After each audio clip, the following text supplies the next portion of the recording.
New U.S. B-1B bombers just arrived at Russia's doorstep.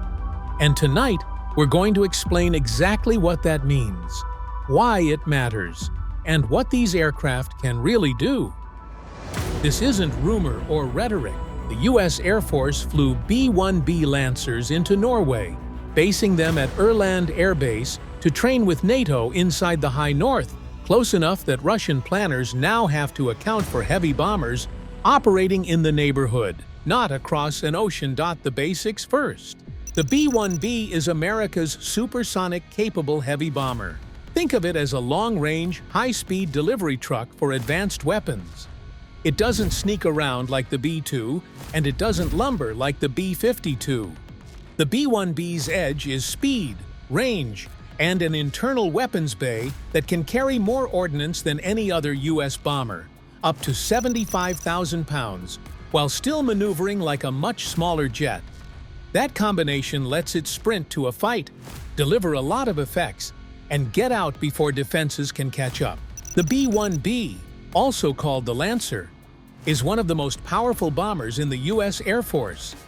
It is fast, big, and versatile. It can fly at supersonic speeds, almost 1,000 miles per hour, and it can carry more weapons than any other American bomber, up to 75,000 pounds. That is more than some entire Air Force's own. It can carry guided bombs for land targets, cruise missiles that strike from far away, and even long-range anti-ship missiles that can sink enemy warships. It is built for flexibility. If there is a target on land or sea, the B-1B has a weapon for it. Now imagine this bomber not flying from the US or the UK, but from Norway, only a short distance from Russia. That is what happened on August 9, 2025, when B-1Bs landed at Ørland Air Base. From this location, the bombers are right on the edge of the Arctic and the North Atlantic, the exact areas Russia depends on for its navy and its submarines. This is where Moscow bases its most important northern fleet. By putting bombers here, the US changed the math. For Russia, time to respond shrinks. In the past, if American bombers took off from the US, Moscow had many hours to watch them approach. Now, bombers are already close. If they needed to act, they could be over the key areas in minutes, not hours. This forces Russia to burn resources, scramble fighters, switch on radars, and stay on high alert every time a B-1 takes off. It is a simple tactic. Show presence, shorten timelines, and increase pressure without firing a shot. On June 22, 2025, the United States carried out one of the most complex bomber missions in modern history. 7 B-2 Spirit stealth bombers flew deep into Iranian airspace to strike the Fordow enrichment complex, a facility built under a mountain to shield Iran's nuclear program. For 15 years, U.S. intelligence analysts had studied this single target. They tracked every truck, every vent shaft, every piece of equipment that went in and out. They worked with scientists to develop the GBU-57 massive ordnance penetrator, a 30,000-pound bunker buster designed to shatter underground facilities. They tested it hundreds of times. They built the weapon for one purpose: to destroy Fordow when the nation called. That mission, Operation Midnight Hammer, is now burned into the minds of military planners worldwide. It was a demonstration of what U.S. bombers can do when presence turns into action. And that is why Russia fears the B-1Bs in Norway. Because the Kremlin saw what happened in Iran. They saw a facility believed to be invulnerable reduced to rubble. They saw stealth bombers cross continents, evade air defenses, and strike with perfect precision. They saw what 15 years of preparation, intelligence, and discipline produced. When the order came, the plan unfolded with precision. The B-2S lifted off from Whiteman Air Force Base in Missouri. 14 pilots, supported by more than 100 aircraft across the globe, began a 36-hour mission. Tankers refueled them over the Atlantic. Fighters cleared their path. Electronic warfare aircraft jammed Iranian defenses. By the time the stealth bombers approached, the airspace was blind. The tactics are not about wild maneuvers or dangerous games. They are professional, deliberate, and rational. The bombers train with NATO allies, escorted by European fighters like Spanish Hornets and Norwegian F-35s. They practice flying in bad Arctic weather. They rehearse using radar and electronic warfare against mock threats. And they practice maritime strike with NATO ships and patrol planes. Every mission is training, but every mission also sends a signal. The US and NATO are not only ready, they are integrated, smooth, and confident. Think of it as a chess game. Russia believes its northern fleet and Arctic defenses are strong. By placing B-1Bs in Norway, the US showed that those defenses are never safe from reach. A single B-1 carrying anti-ship missiles could put Russian warships at risk across the Barents Sea and the Norwegian Sea. Working with NATO surveillance aircraft, they could track submarines, lock down shipping lanes, and deny Russia control of waters it wants to dominate.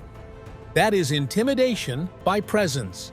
You don't need to fire a missile. You only need to show that you could at any time. The B-1 is perfect for this job. Unlike the B-52, it is fast. Unlike the B-2, it can fly openly without the politics of stealth nuclear missions. It is a conventional bomber. That means it can train and operate daily without signaling nuclear escalation. For NATO, that makes it the right tool for visible deterrence. It is a bomber that Moscow can see, track, and worry about, while knowing it could be carrying weapons that threaten fleets or bases. On the ground, the effect is clear.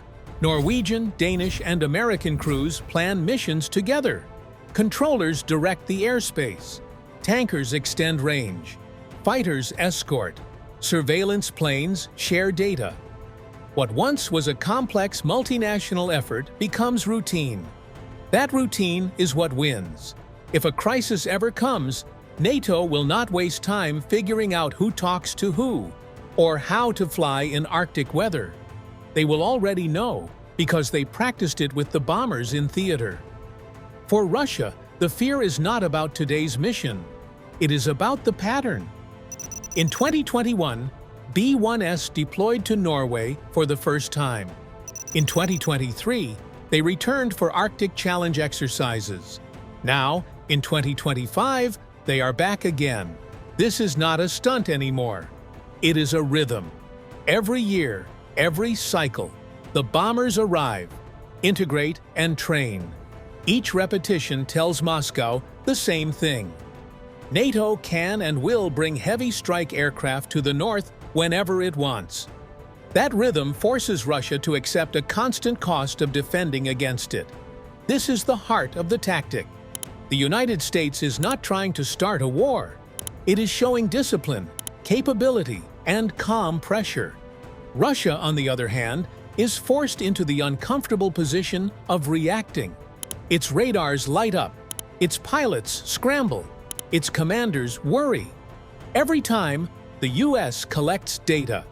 Radar frequencies, intercept tactics, response times. That data goes into NATO's playbook. The bombers don't just intimidate, they learn. And learning today means winning tomorrow. From Moscow's perspective, the picture is dangerous. Heavy bombers in Norway are not just American planes. They are NATO's unity made real. They show that the US will not defend from far away. It will defend forward with allies. Inside the theater, Russia cares about most. That is a tactic of intimidation and reassurance at the same time. It intimidates Russia by showing reach. It reassures allies by showing commitment. The message is simple. For NATO, bringing bombers forward builds confidence. For Russia, seeing bombers forward builds fear. Fear of short warning times. Fear of losing naval control. Fear of escalation costs. That is the tactic in action. And here is the important part. It works without firing a single shot. The B-1Bs train, integrate, collect intelligence, and return to base. They prove presence, they prove capability, and they leave the burden of fear on Moscow. That is what it means when we say new U.S. B-1B bombers just arrived at Russia's doorstep. It is intimidation by presence. It is discipline by training. It is deterrence by showing strength. And it makes the United States and NATO the winners in this contest, not because of bombs dropped, but because of the pressure placed and the fear created.